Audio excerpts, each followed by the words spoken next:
¿Qué tal, Eduardo? Muy buenas noches. Bien, me ¿Cómo le va? gustaría tu análisis previo a los anuncios. ¿Qué Bueno, expectativas?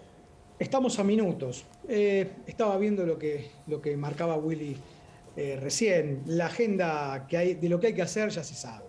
Tenemos que dar una regla fiscal que sea sólida, tenemos que fortalecer las reservas del central y básicamente bajar la inflación.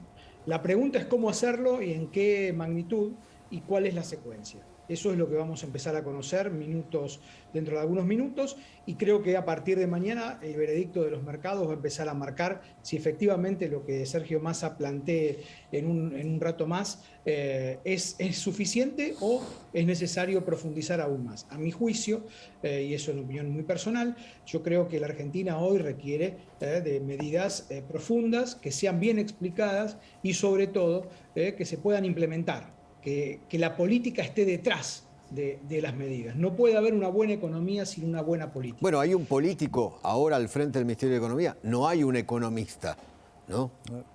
No hay un economista y esa quizá es una ventaja en estas condiciones. Se necesita un equipo sólido detrás, que sepa cuáles son los botones que hay que apretar y que no tenga, digamos, que pasar meses entendiendo cómo funciona el Estado. Si eso está disponible, tenemos alguna chance de evitar el abismo. El gobierno frenó a centímetros del abismo con la llegada de Massa. La pregunta es, ¿qué es lo que va a hacer en adelante? Perdón, Ricardo, el tema es si hay tiempo para virar, porque si estamos a centímetros, ¿hay tiempo para virar para un lado o para el otro o no hay tiempo? ¿O la inercia no lleva? A ver, siempre hay tiempo. Pensemos, y Willy me puede corregir, esta última corrida que empezó el 8 de junio de este año, con la salida de los tenedores de títulos en pesos, justamente por temor a una fuerte devaluación, fue la más profunda, fue la más intensa en materia de volumen, por ejemplo, operado en el contado con liqui. Hubo días que se llegó a operar 400 millones cuando es un mercado que no opera más de 80, 90 millones diarios, y además más que duplicó la brecha en menos de un mes y medio.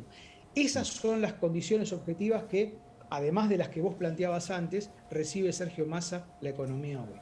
Ahora, un gusto hablar con vos, como siempre. Pero, Ricardo, ¿no te parece que es más de lo mismo? Ya hasta cansa decirlo, que si no hacen un fuerte ajuste del gasto, de vuelta, la inflación puede ser tranquilamente el año que viene de 150%, 180%, porque en realidad el déficit que tenés en este segundo semestre puede llegar a ser de 2 puntos del PBI.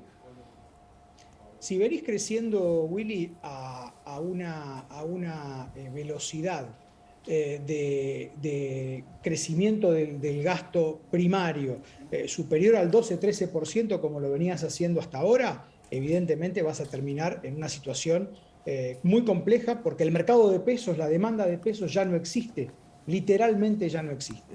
Por eso el Banco Central la semana pasada subió fuertemente las tasas, el Tesoro también, pero todo eso tiene un límite. Todo eso tiene un límite, que es justamente lo que vos decís, la necesidad de corregir las cuentas públicas de una manera que sea creíble. La pregunta es, ¿va a ir Massa, por ejemplo, a la receta Batakis, que dijo, recordemos, una de las pocas cosas que tuvo tiempo de decir, y una de las primeras, vamos a gastar solamente lo que se recauda? Dio la señal de un déficit cero, o sea, de no emisión hacia adelante. Bueno, esas son medidas que son duras, a mi juicio necesarias para esta emergencia de la Argentina hoy, y que veremos si Sergio Massa en unos minutos las ratifica o no.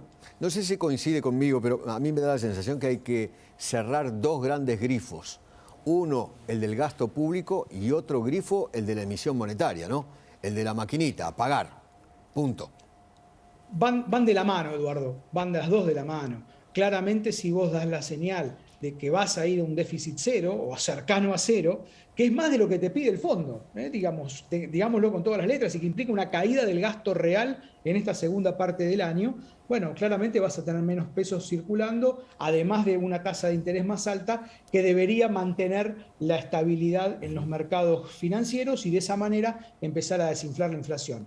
Esto es complejo, es fácil decirlo, muy complejo hacerlo, Claro.